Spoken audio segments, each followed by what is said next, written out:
Good evening, everyone, and welcome to tonight's program, and thank you for coming.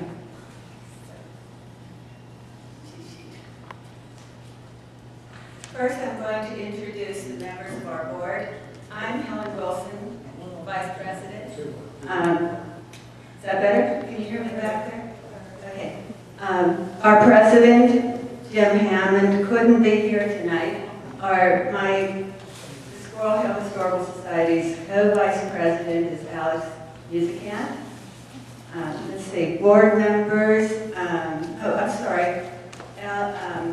Audrey Glickman, who is doing the video recording in the back, is one of our media specialists, and Alex fills that role too. Our board members are Evelyn Young, Charles Saka, Todd Wilson, Toby Chapman is one of our program schedulers. Todd Miller couldn't be here tonight, so let's see. Stanley Klein is our membership coordinator, and he couldn't be here. Tony Indivina is our email coordinator and also president of Friends of Neil Loghouse. Okay, did I forget anyone? Okay. Our table helpers are my sister Agnes and her friend Anita. Thank you very much. And let's see. Rod Parmigiani is our treasurer, and he couldn't be here tonight either.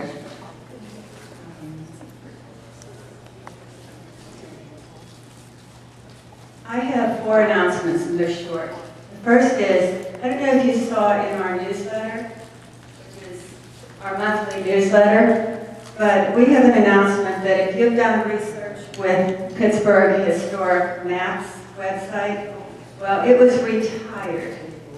So it's no longer functional, but our digital cartographer, Lauren Wagler, prepared it's very similar to Pittsburgh Historic Maps. It's called Pittsburgh and Greater Homestead District Historic Maps. So the link is in our newsletter, and if you want it, you can email us to ask, because I don't think you can get it by Googling it yet. I don't know, I tried. Anyway, if you want it, let us know. The Pittsburgh Historic websites had layers of maps so you could see the beginning and end and the development of all of the Pittsburgh area. It was a really neat website, and then it was gone. So thank you, Lauren. Second, our 2026 membership drive is over, but you can still renew or join at our information table. Another thing is Serpentine Drive. They're repairing it right now. It is our board's position that it should be reopened to cars, because we see it as a vital connector, the only road that connects north and south Friendly Park without having to go on these awful detours if you've ever tried to get to the Neil Log House or the golf course. So they're repairing it. Right now the city is considering opening it only to bikes and pedestrians, but $2.5 million is a lot to spend on a closed road. So we have a survey. We're asking your opinion. We've already said our position, which is to reopen it to cars. So the survey forms are over on the information table. It's very short. If you could fill it in, you don't have to put your name down, so you can be really honest. So anyway, please let us know how you feel about it, because we know there's varying opinions. So, and even this morning at another meeting, it was pointed out that emergency response time in the park has decreased because of that road being closed. So anyway, check out the survey. still have some calendars available for $10 on the back table. And if you want one, it's like looking at a little piece of history every month. And finally, our program next month is about Carrie Furness and Rivers of Steel organization given by Mary Murrin. And that's it. Now Toby Chapman will introduce our speakers. Thank you. Thank you, Ellen. I'm Toby Chapman. I consider myself the junior co-programmer of the organization. I have the honor today of introducing Jeremy Goodman, he's Dr. Goodman, and he's CEO of the Pittsburgh Zoo and Aquarium. And over the next hour, he will present One Wild Place, the Pittsburgh Zoo and Aquarium Yesterday, Today, and Tomorrow. Little personal note, I remember when we came to Pittsburgh 50 plus years ago and going to the zoo, and there's this poor gorilla in a little cage. It was terrible. More personally, my granddaughters volunteered at the zoo, and I'm sure that had something to do with their continued love of animals. So my thanks to the zoo for that. Okay, his presentation will, again, I said this about the tracing the history, the growth, transformation, and initiatives guiding his future. He's been in his current role for 4.5 years. He has very wonderful credentials for this. He served before coming, well, first of all, he's the 8th director since 1898, so there's not much turnover, as we can see. Before coming to Pittsburgh, he served as the executive director of the Roger Williams Park Zoo in Providence, Rhode Island. He also worked at zoos in New Jersey and Indiana. He earned a Doctor of Veterinary Medicine degree from Tufts University and a Bachelor of Science degree in Animal Science from Rutgers. Let's give a warm welcome.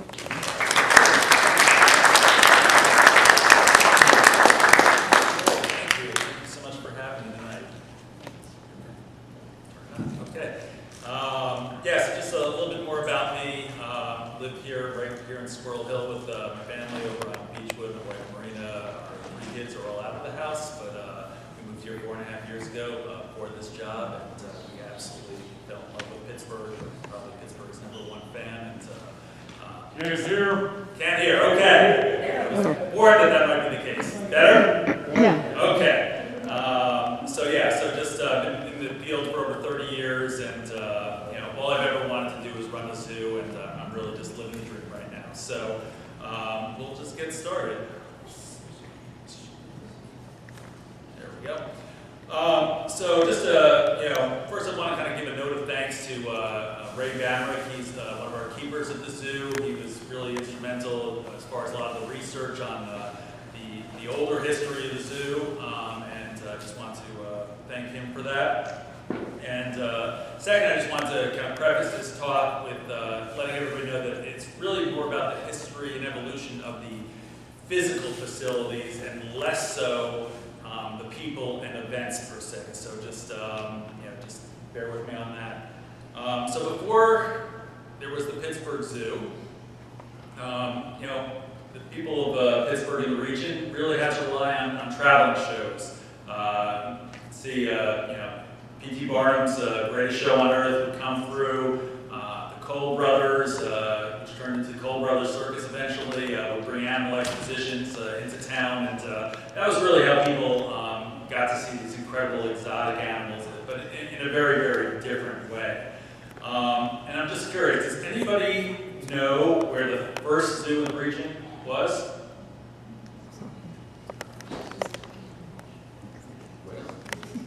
Okay, well, we'll skip right to it then. It was in Castletown Zoological Gardens. So that is a small zoo that was around for 4 years. It was a private menagerie, and did not last very long. We don't know a tremendous amount about it, but we do know that it was started because of Milton Hayes, who owned the railroad, and that was very common actually in the day to people want folks to ride rails and to ride their rail cars, and in order to do that, you have to give them a place to ride to. So at the end of the lines, oftentimes they would build an attraction, and in this case, he built small zoological gardens. It's actually how the Pittsburgh Zoo started as well. It was at the end of a rail line, and same goes for Kennywood actually. So that's kind of the origin for a lot of this.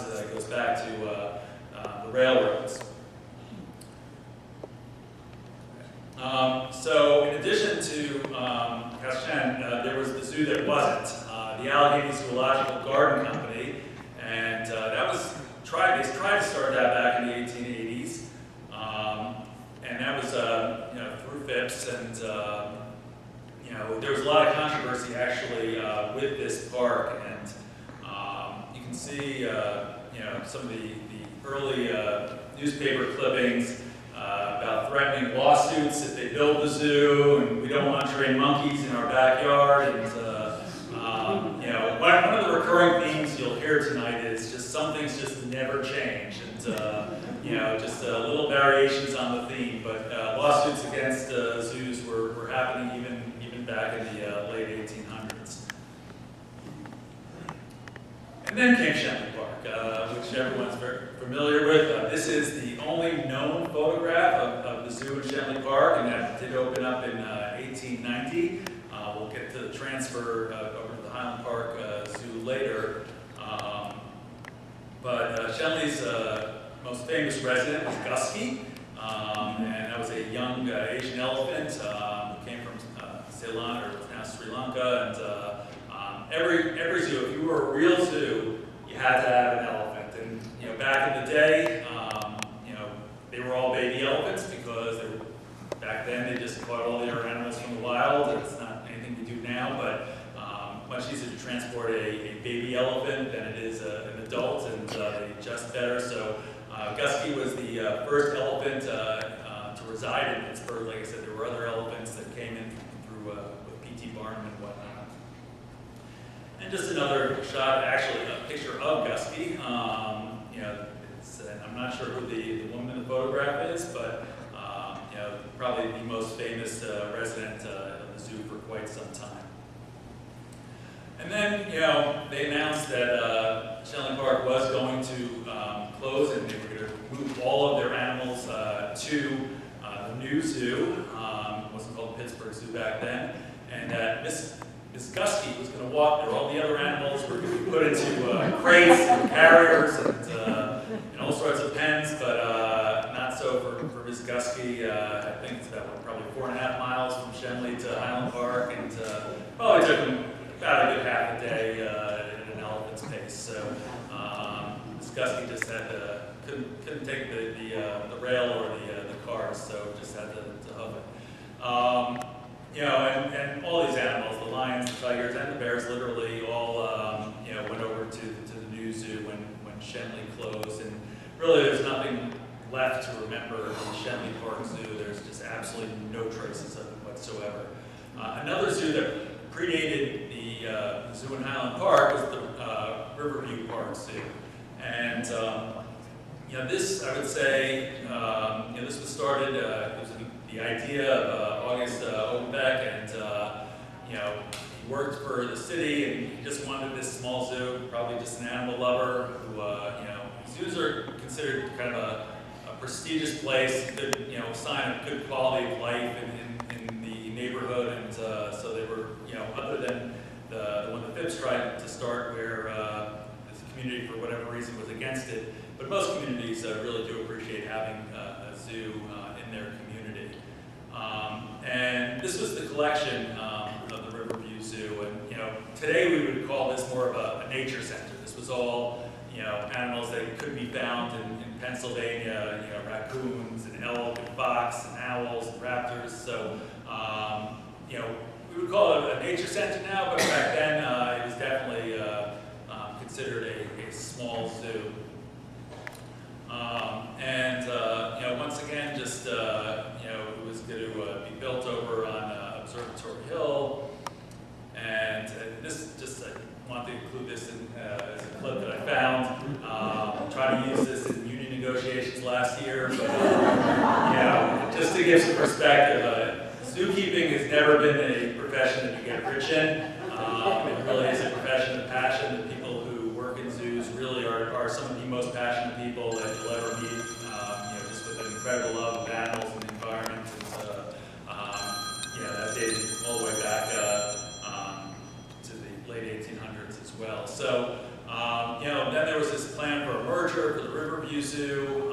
So the Highland Park Zoo took Shenley Park's animals, took Riverview Park's animals, and that was really the start of the collection. One other historic animal facility that I did want to mention was an aviary on the north side, and that was in 1914. It was a large, huge flight cage, but when I first read this and researched this, I thought that this was the beginnings of the National Aviary.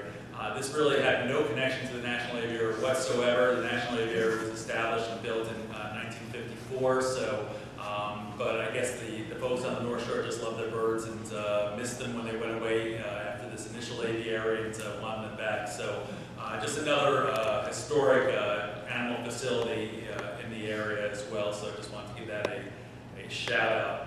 But then that brings us to the Highland Park Zoo, which is what the original name for the zoo was. And actually, if you're driving on Washington Boulevard, some of the signs actually still say Highland Park Zoo on them.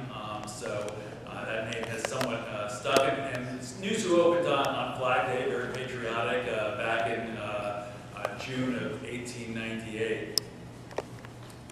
And this was a gift of Christopher Lyman McGee.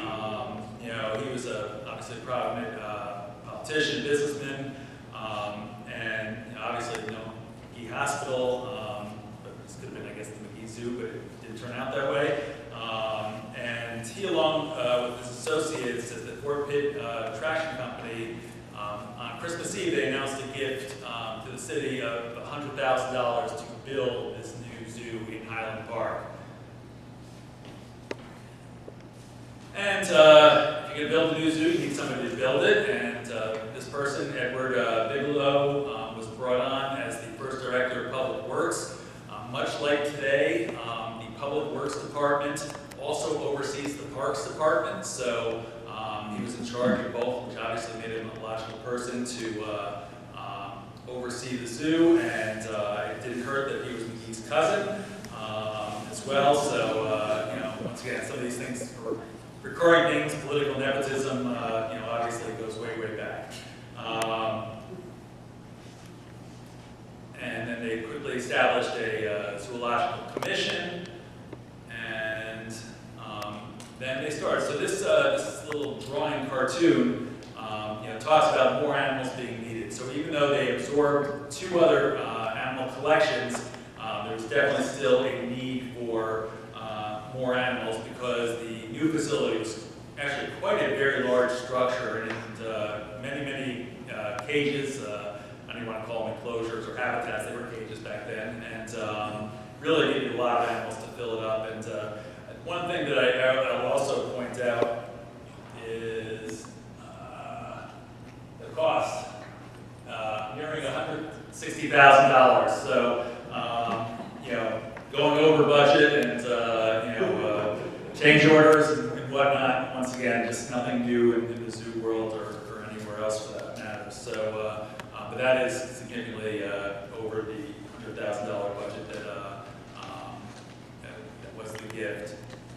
So all the animals are arriving, the new zoo's opening, huge crowds, Flag Day, raising a big flag up over the center of the building, and Senator McGee is there, and here really is the original building, and it's quite, it's a beautiful structure.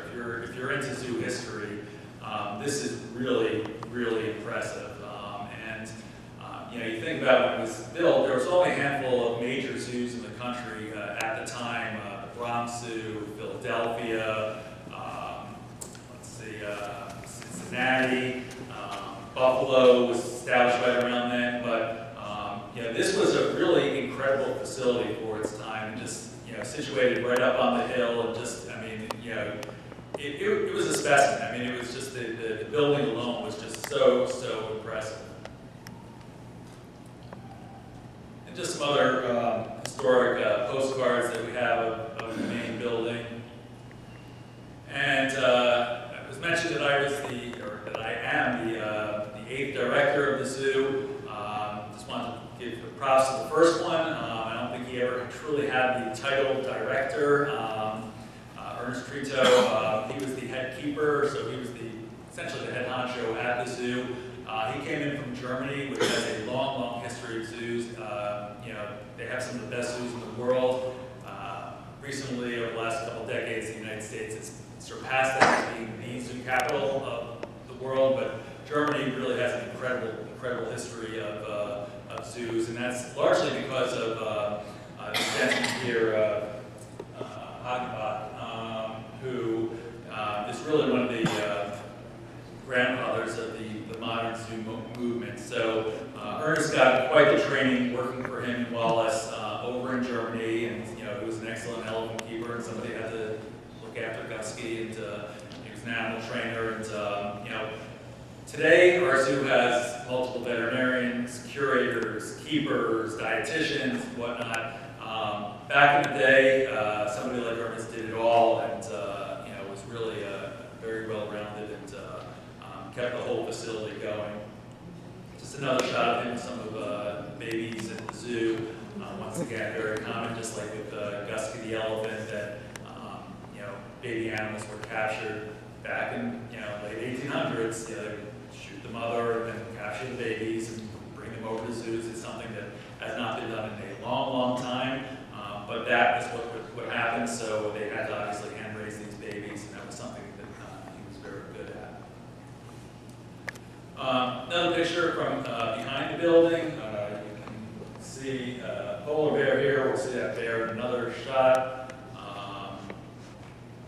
And just once again, just incredible sight. Just picture, thousands of people coming on a Saturday afternoon just to really enjoy the park and the animals. And this was the inside of the building, part of the inside. So these are all cat cages. You can see some lions, some leopards, and just cage after cage after cage of just sterile emptiness. And that was how things were designed back in the day, and that was really not only because they didn't know better, but it was to keep them alive, actually. That the more sterile an environment was, the more likelihood that the animal would survive. So there was some reasoning for it, but this was the inside of the carnivore room. Here we have cages for birds were in here, reptiles were in here, and in the center was an alligator pit. Once again, pretty common. If you look at the Cincinnati Zoo's reptile house that's still in existence, they have almost an identical structure to that right in the middle, in the rotunda in the middle, that still houses some small alligators in there. So it was pretty common for the time.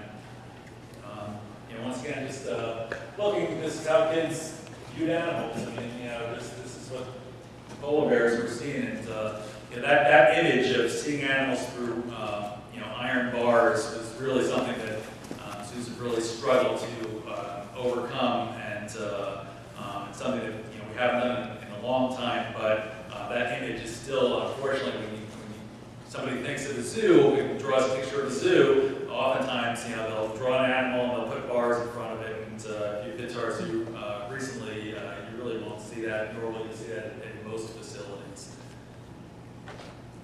So that all changed back in the 30s and 40s. You can see we went from those wrought iron bars to a big open exhibit, and these were all WPA projects, and a lot of zoos really benefited from that program.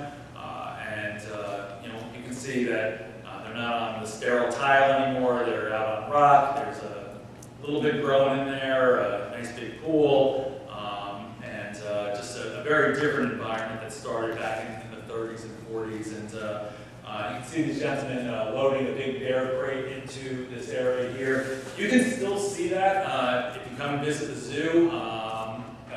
They're closed off right now with big steel doors, but I've been in those back holding areas. They are dark and they are scary. I cannot imagine working with 6 large polar bears in a space like that, but that's how they did it. And actually, those bears, really reproduced successfully and did okay in that space, especially for the time being. Other WPA projects behind the building, they built a new prairie dog den. That's not part of the original building.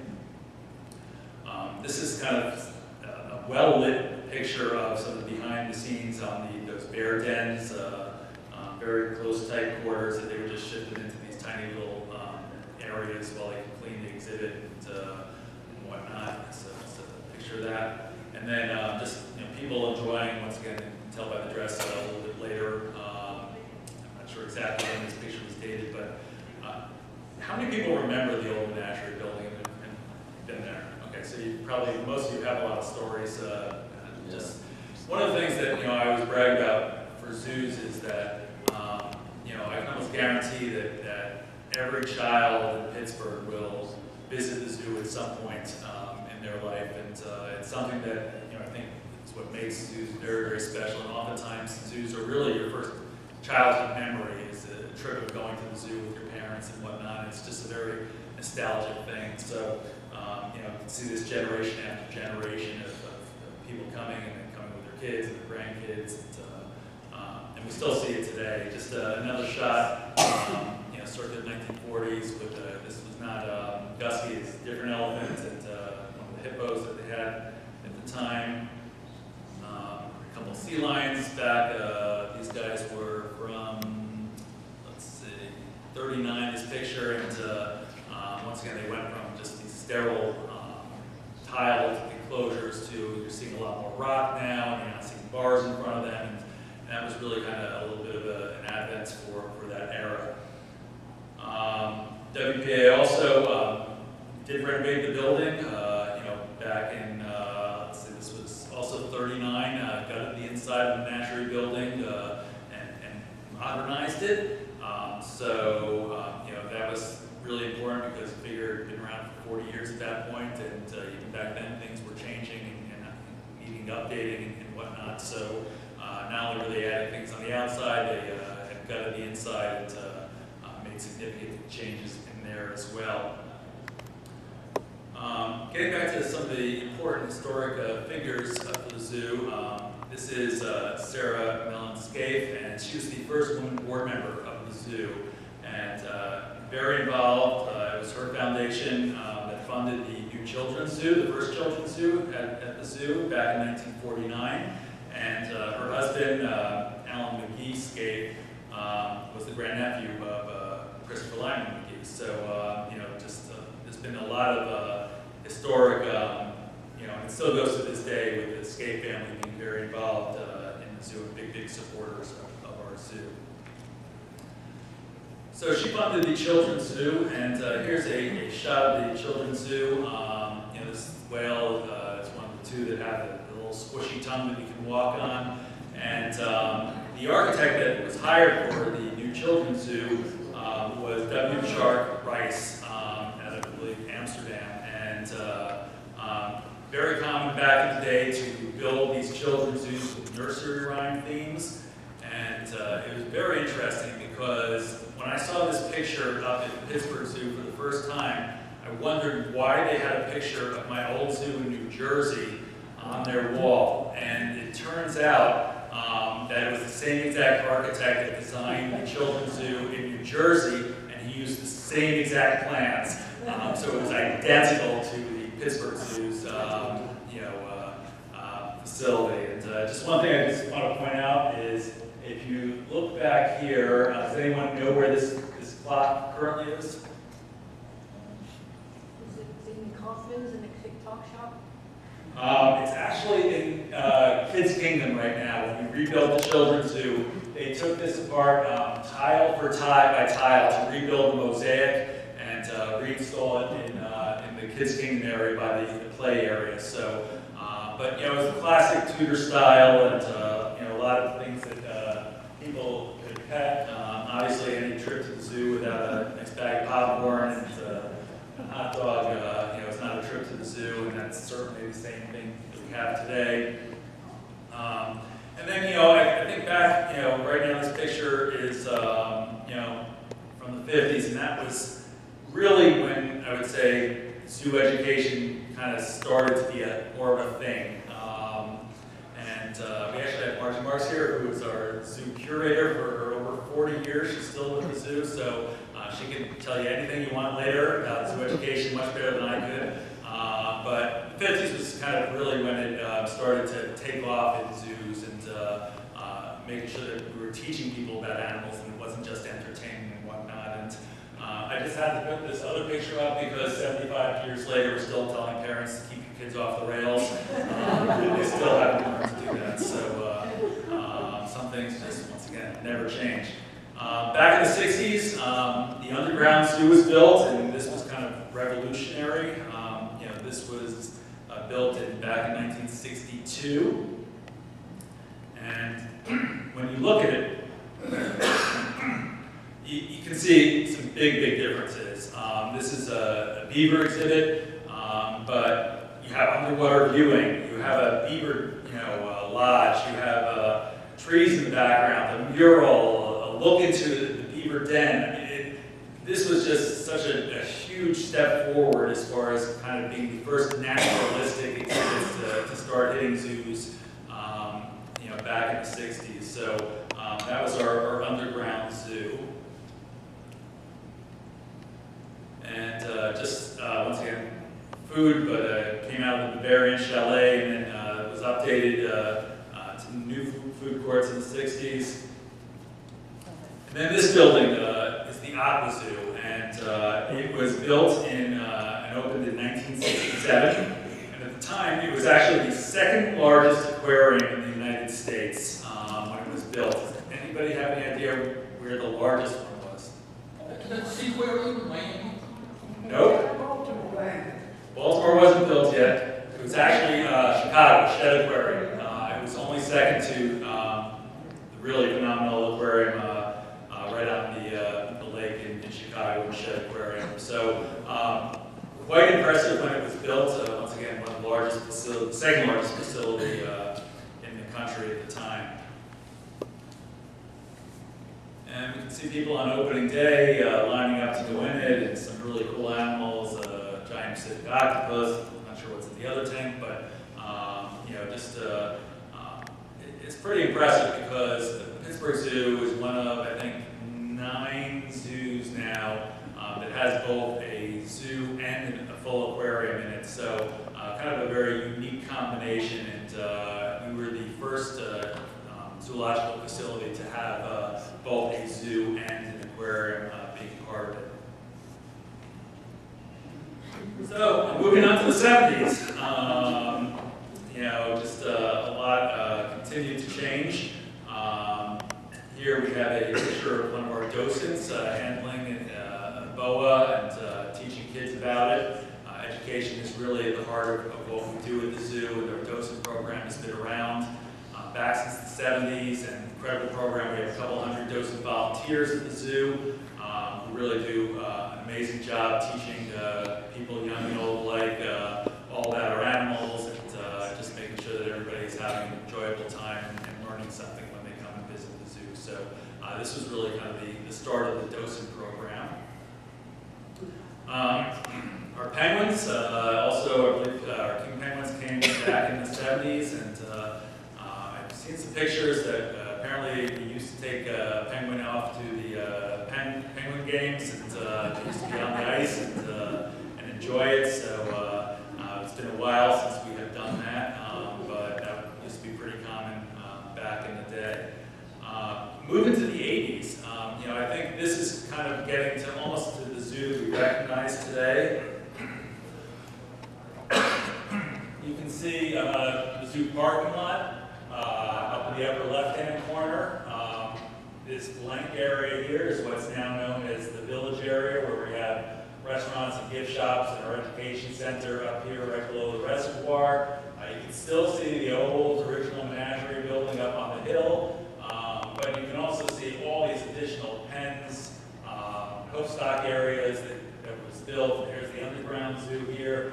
So it started to develop all along the campus, and this was back in the 80s, started to take shape. And then this was really, I think, one of the critical things for the new zoo.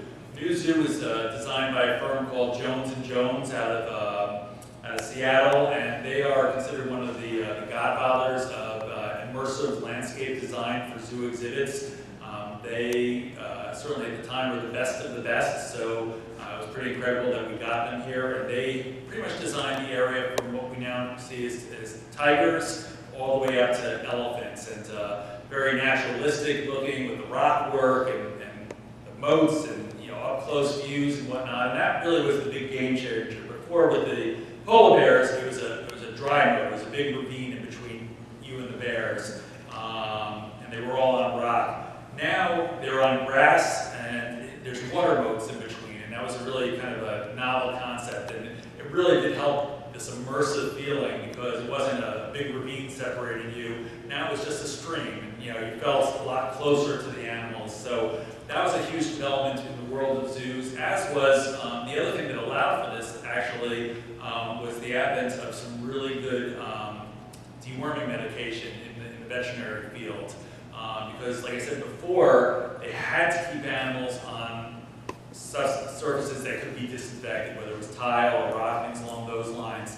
Because if you try to keep an animal on natural substrate, they get all sorts of parasites, and they shed those parasites into the ground and reinfect themselves and whatnot. So the advent of really good deworming medicine in the veterinary field and profession really allowed for these naturalistic exhibits to take off. And this is what you get, a huge difference from those original cat cages. You have tigers swimming in waterfalls, and prides of lions on a nice grassy hill. And once again, this is kind of the zoo that we're seeing today, where we're not seeing the bars, we're seeing all the beautiful lush greenery in the background, and that was really the start of kind of our current zoo, if you will. Which brings us to the 90s, and one of the most important things that occurred in the 90s was that Mayor Maslow, we were able to develop a new lease with the city and privatize the zoo.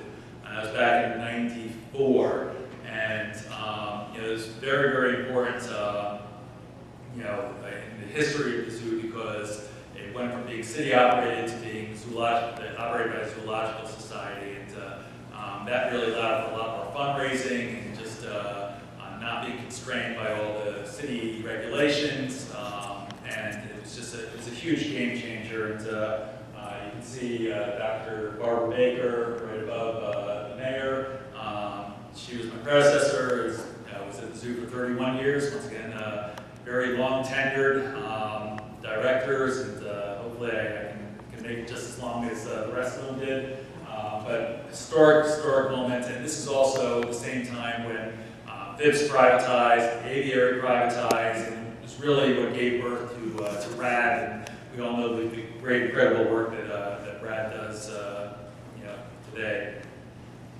The last thing that the city did while it was a city zoo was they built a tropical forest complex. This was the last city project at the zoo that housed all of our primates. That building is still in existence today. At the time, it was state of the art, and now it is definitely outdated. And we'll talk a little bit about the future plans for that when we get to the future section.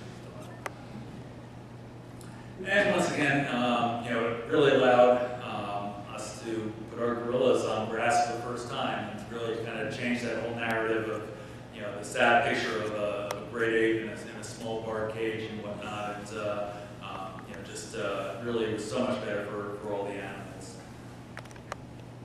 And then mid-90s, I think it was 95, we opened up a new children's zoo called Kids Kingdom. This was opening day at Kids Kingdom. All the kids on slides in the play area. Another view from the top of Kids Kingdom. You can actually see anybody who visits the zoo frequently. I believe that's Otis when he was just a little alligator. He's probably about quadruple the size of that now, because he's been around for quite some time with us, and that's, I guess, a little baby picture of him. So Kids Kingdom opened up back in the 90s. And then moving to the 2000s, the new aquarium opened up, and that was sponsored by PPG. It was built on the site of the old Aqua Zoo, and when it was built, we had a 20-year sponsorship from PPG to name it the PPG Aquarium, and that is when the zoo changed its official name to the Pittsburgh Zoo and PPG Aquarium. So it started off as the Highland Park Zoo, changed to the Pittsburgh Zoo, changed to the Pittsburgh Zoo and PPG Aquarium, and obviously where we're at right now as the Pittsburgh Zoo and Aquarium. So that was back in 2002. Followed up by... Okay, and then in the aquarium, we literally have hundreds of species of fish from all over the world, and it's just an incredible collection. This new aquarium, compared to other aquariums that have been built around the country, doesn't even make the top 10 as far as largest. I'm not even sure if it makes the top 20, but it's still an incredible feature for our zoo, and like I said, one of the very few zoos that have both a zoo and an aquarium. Also, it's an incredible place. We use this facility. We have a ton of weddings in our aquarium. Since it's been built, there's been a couple of hundred people who have tied the knot over in the aquarium, and just really have incredible memories that they've started at our zoo, because it is a very special place for people. We followed up the aquarium back in 2006 with Water's Edge, which was a new home for the polar bears. Once again, just thinking back, polar bear behind iron, bars, polar bear in an open moated area now, and now looking at a polar bear from underwater, swimming in a tunnel, above you, and just how far zoos have come, and we certainly continue to evolve. There's also a home for our northern sea otters and our California sea lions. So that was the opening of Water's Edge back in 2006.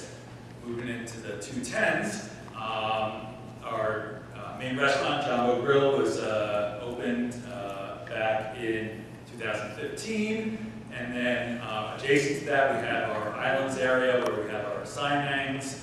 And then back in 2017, which was the last major exhibit that was built in the zoo, was Jungle Odyssey. Right above that, where we have our anteaters and pygmy hippo and some other really cool critters there.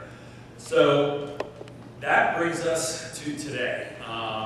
We've got 10 minutes to kind of go over the next 20 years, so we'll just try to fly through some of the high points. So a couple of years back, when I started, we did a lot of planning my first couple of years, and in addition to a new strategic plan, we developed a new 20-year master plan, which was really important to just help guide our zoo to becoming the zoo of the future. And the new master plan really does reinvent the entire campus over those 20 years into different zones. And it's divided into 3 phases. Each phase, technically 5 to 7 years, probably closer to the 7-year mark. 7 years, 3 phases, 21 years. So you can do the math. So I'm going to highlight some of the stuff that's going in phase 1. So the first thing, the first project, which is almost complete, is our new ticketing and entry area. Remember back in the 80s, we could see that parking lot being built, the escalators, and the new village area. So that was we've had that up until just this past year when we tore it down to build the new entry exhibit. So it's definitely very dated and well beyond its lifespan for an entry facility. So the new ticketing facility will have restrooms at the front end, down before you even get into the zoo, and a lot of accessibility features. The trail that goes up to the zoo, which has been a gravel, very steep trail, will now be extended and paved, and fully ADA accessible, well lit. So some big changes there. It's going to be an absolutely beautiful facility. Here is a rendering of what it'll look like.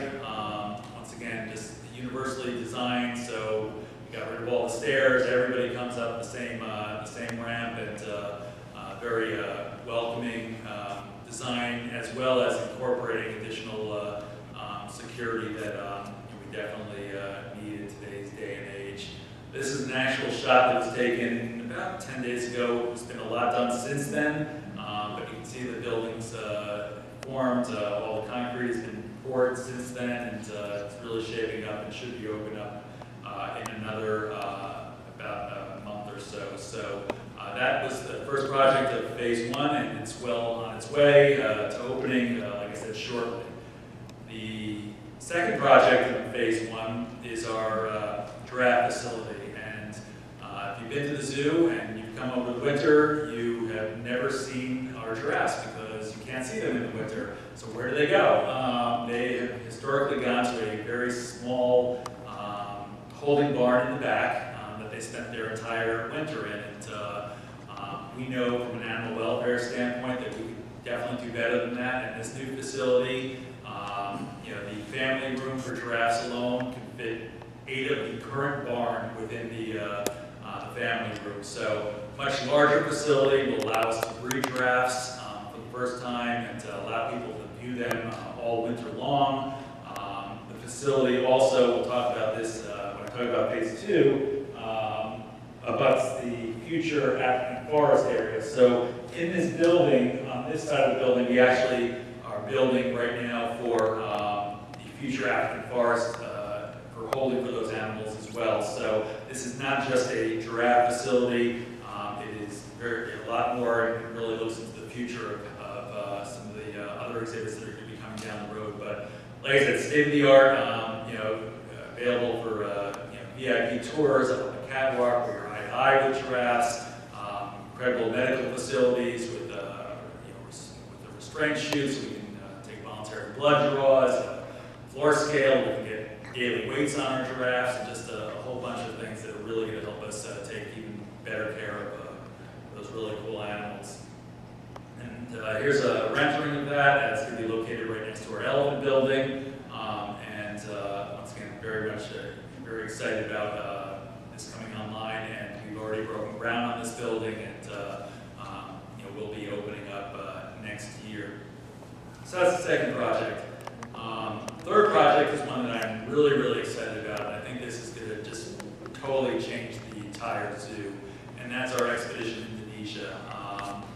We know that we had to send our orangutans off to other zoos, to other facilities, because the housing that they were in the tropical forest complex was really not appropriate for them, and we know that we wanted them to live better lives, so they went out on loan to other zoos. But we will be building a new orangutan facility. We wanted to build something much more than just a new orangutan exhibit. We really wanted this to be a very immersive experience where you feel like you're in Indonesia. And I would say that the evolution of what you saw coming up with the tigers and the lions and all the natural rock work in the moats was a great step. But when you view those animals, you're still on a big asphalt road, and they're there and you're here and you're on, whereas this new exhibit, you will really feel like you are in the jungle of Indonesia and being led with guides and being surprised with animals around every corner. And I really think it's going to be an exhibit that is going to just change our zoo and really just potentially even just change the profession and how animals are exhibited and people learn about them. So incredible exhibit, and not only will we be bringing orangutans back, but some new species, land tapir, babirusa, small-clawed otters, bitterons, hornbills, and this area in Indonesia is one of the most biodiverse areas in the world and has some of the most critically endangered animals in the world. So for us to really highlight those and what zoos are doing to save them, it's just an incredible opportunity. This was an old rendering. It's going to be much more immersive than this. We're currently in design right now. remember where the orangutans were inside the tropical forest complex. They were basically in a concrete cave. Orangutans don't live in a cave, despite what John Book says. It's they really are up in the trees, and can't wait to get them back and to really show them off in the way that they should be. And then the fourth project is an expansion of our education center. As I mentioned, education is really at the heart of what we do. Teaching people, we call it edutainment. We educate and entertain at the same time. When people aren't paying attention, we try to sneak in some learning.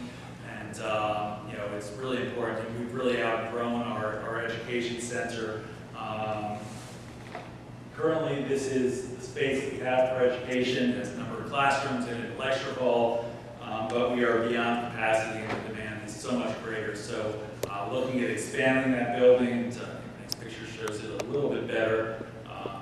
You can see the original buildings that are over here, and then the new expansion, a 3-story expansion with a full-time licensed preschool on the bottom, additional animal holding for all of our ambassador animals that we take out to schools and senior centers and camps, and then very much needed additional office space for all of our educators up on the top floor. Our education department has grown by leaps and bounds.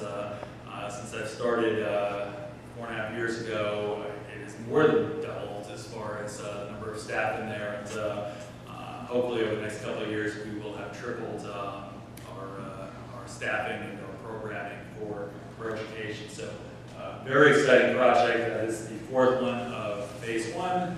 And then the fifth one, should funds be available, is to redo that entry village and turn it into a South American village, moving our flamingos up there, some free-flying macaws, some smaller primates, and just a really colorful, very vibrant, welcoming plaza. So if funding goes well and we have a good campaign, then hopefully we can build that as well. So that was phase 1. Phase 2, which I have 55 seconds for, so I will just fly through, is that African forest exhibit. And it'll be a new home for our gorillas. We'll be bringing new species like okapi. We'll be moving our pygmy hippos down there. Once again, very immersive as well. And then this building, which will be the winter home for our gorillas, 3-story structure with the top being a event space that can seat 400 people, overlooking the gorillas and overlooking the African savanna. So very excited about that coming online. And then when that does, this path in front of Jumbo Grill, currently the path goes here and then makes the left by cheetahs. The new path will go through there and dump you out right in front of Jumbo Grill. So that will allow us to expand the dining deck out there, build a new watering hole, and actually have the animals come right up to people as they're dining. So I'm very excited about phase 2. And I don't have time for phase 3, but believe me, it exists. Once again, that's probably about 14 plus years off. But this is stuff that's coming down the pike. Very, very exciting.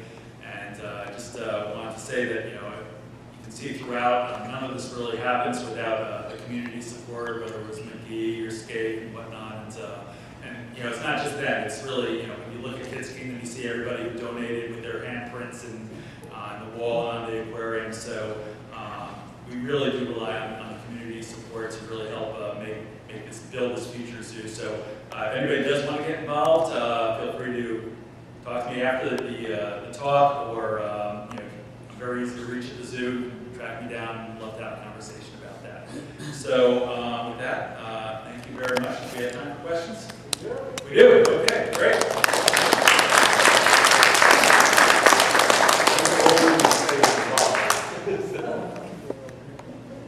Question, please. Yeah, right here in the back. Sorry. Can you give us an update on the status of the accreditation issue? Sure. The question for those of you on Zoom was on the accreditation issue. That was resolved a couple of years ago. As a matter of fact, we are one of only 2 places in the world now that not only has accreditation from the AZA, the Association of Zoos and Aquariums, but also the ZAA, Zoological Association of America, WASA, the World Association of Zoos and Aquariums, the Alliance of Marine Mammal Parks, and Global Humane. So we're one of 2 places in the world that have all of those now. So it has totally turned around from an issue to a source of pride, and it's really excited about that. And as a matter of fact, we continue to look for other accreditations, looking potentially becoming a certified botanical center and whatnot, because what these accreditations mean is really you're practicing gold standards, and we want to do that not only for our animals, but for everything we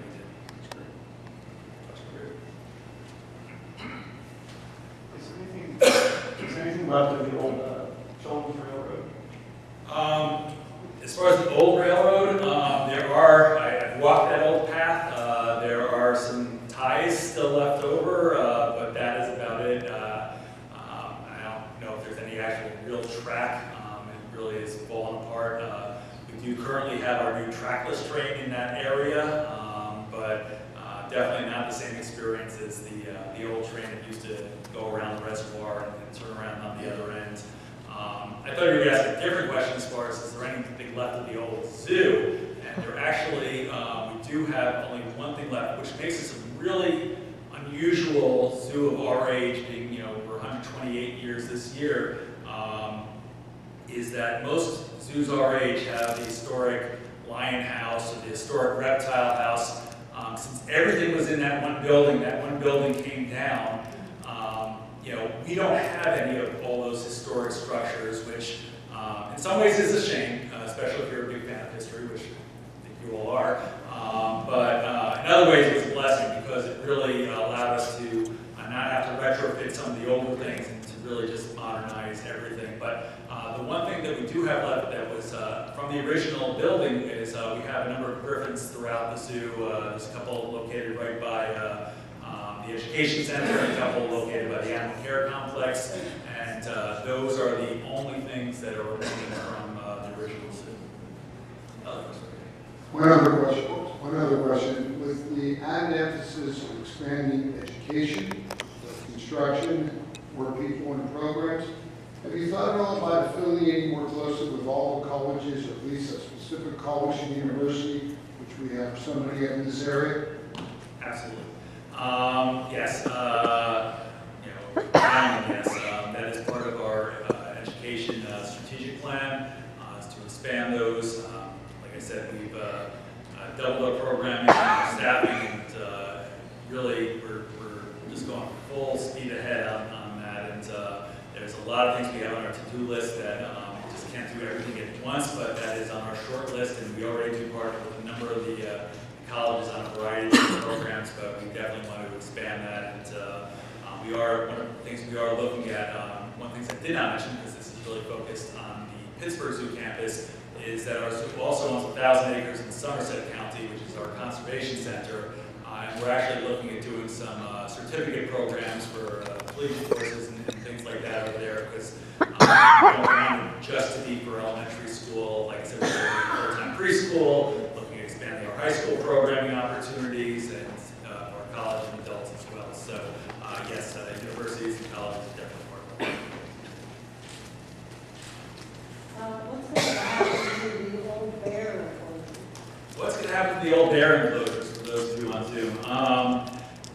Those are not going to go anywhere. They are, in my mind, they're historic, but they're also not in the way of what we are building. So, one of the shortcuts up to the aquarium from the center of the restaurant where those are located, at some point will probably become a service-only road as we continue to build Indonesia and everybody's going the other direction. But currently, a number of them are planted out with fruit trees for our browse garden for our animals. So the structures are still there. They're not getting any younger. Like I said, I have been in the back of those, and they're not in the greatest shape, but certainly the historic rock work is planning on staying. I remember a rocky period for the Zoo Aquarium. I think it happened around the 80s, maybe you can touch on this. A fellow by the name of Joe Bissonette, I think, was running the zoo. It was an organization that wasn't connected with the city or the county. And it got kind of bad because the city took it over. And I think they didn't have the proper people that could run an aquarium. We lost the whole aquarium, or all the fish in the aquarium. Sharks all died, and things like that. I wonder how they settled that, and who was running it today, and how long are they running it? Yeah, I can't really answer back to the historic stuff. I'm just not familiar with that particular incident, but what I can tell you is that to make sure that that does not happen in the future, as part of our accreditation, as part of best practices, all of our tanks are equipped with remote monitors, Bluetooth dial out, so if the temperature changes suddenly, if the water drops, if the pH changes all of a sudden for whatever reason, you know, we get dinged on our cell phones and can come right in and resolve it. So unfortunately, you know, with aquatic systems, when things like that do happen, you can lose an entire system very quickly if you don't jump all over it. It wouldn't have surprised me if something like that happened where it was just a malfunction of a heater or a filter or whatnot. Once again, it's pure speculation on my part. I don't know that, but I've certainly seen that happen at other facilities. So thank God we have precautions and preventative things in place to avoid that in the future.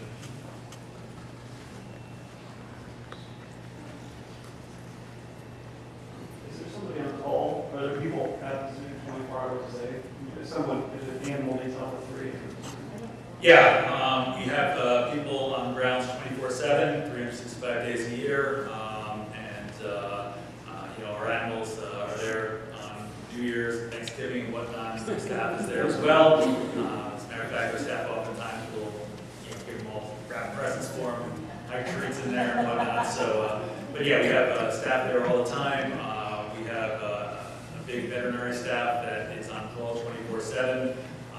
And our curators, you know, we actually practiced some of that. Our most recent emergency drill that we practiced was a phone drill to see how fast we could reach everybody and how far they were and how fast they could get to the zoo, you know, in case of emergency. So this is something we actually practice all the time, you know, for after hours emergencies, for, you know, emergencies when we have public on grounds. And, so yes, there is somebody on call. And, you know, like I said, our staff is so dedicated to our animals that if one of our animals dies in the middle of the night, we would easily have probably a dozen people there very, very quickly.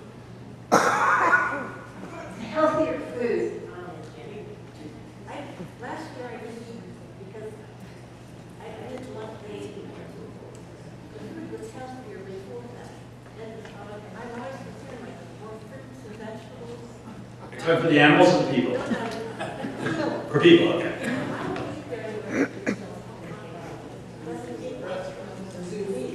Yeah, yeah, we do have a variety of salad options and whatnot that have been pretty popular. You know, we hear that comment frequently. However, you know, probably about 10 years ago, we had it for several years, a strictly healthy cafeteria that, you know, was run by an outside group that only served healthy foods. It was fruits and vegetables. It was all natural ingredients, and nobody bought anything.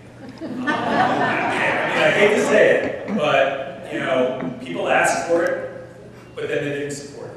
And we tried it. Doesn't mean we can't try it again. Doesn't mean we shouldn't add additional healthy options in. We're certainly attempting to do that. But you know, oftentimes, you know, it's the family's special treat out, and that's when, you know, the kids get the ice cream or get the special treats, and you know, we have a million people visiting every year, and that is by far what, you know, they want. So yes, there are people that want other things, healthier options, and we do have some, and we can definitely improve those. But you know, I think we do survey our public and try to get feedback on that sort of thing. So we try to provide what everybody wants. So the kids aren't asking for salad then? I'm sure there's got to be one out there that is. Quick question, so as far as the campus for the zoo, do you guys feel that you're restricted, like you can't grow beyond the limits, so you can't do things you'd like to be able to do? We are definitely restricted. You know, we are definitely bound geography that surrounds us. You know, we can't expand over into the reservoir. Funny story, when I was interviewing and looking at the job, I was looking at Google Earth down on the zoo, and all the images I kept seeing was this empty reservoir right next to the zoo. And you know, I'm thinking in my head, like, oh my God, I'm going to take this over and expand this. I didn't realize that everybody covers their reservoirs around here. So it was just actually the cover on the reservoir. It wasn't that it wasn't being used. So you know, obviously, if we had the space, we would love to expand. But you know, truth of the matter is, as things get outdated and we're having to replace them, that's really how we're doing things. And we're also trying to get creative with giving animals more space without having more space. And I'll give you an example. Right now we have an antelope yard, we have our elephants, and we have our giraffe and zebra. And they're all attached to one another, but they're all separate. You know, with our master plan, it calls to open that up into one big savanna. So without having a larger footprint, all of those animals get more space. So, you know, we're looking at a lot of things like that as far as getting creative with the space that we have, also looking at building up. You know, that's why that education center is 3 stories instead of 2, because we are constrained on our space. But we're also very lucky that we have that 1,000 acres, so we can do some of our other programming out there as well. Is there any public programming out there? There is. Glad you asked. Actually, when I started, you know, the conservation center was kind of viewed like Jurassic Park. There was big, giant gates that nobody was allowed in, and you know, we really tried to change that and become a part of the community out there. And we do guided wagon tours on the weekends. We have some VIP tours. We actually have a campground on that property that we do campouts. We just renovated one of the residences on the property for kind of a conservation Airbnb that you can stay there, beautiful accommodations, and, you know, having some animal experiences with our elephants out there. So a lot of really cool things that are available for the public out there. It's not, you can't just show up. It really is by schedule, but we do have some opportunities. Maybe you can figure that out based off the website. Go to the website. PittsburghZoo.org. Yeah. Well, on behalf of the society, I'll stick around for a little bit afterwards if other people have questions. I would like to present you with a history of Squirrel Hill. Beautiful pictures in it, edited by Ellen Wilson, and helped by other members. And let's thank Dr. Goodman for doing it.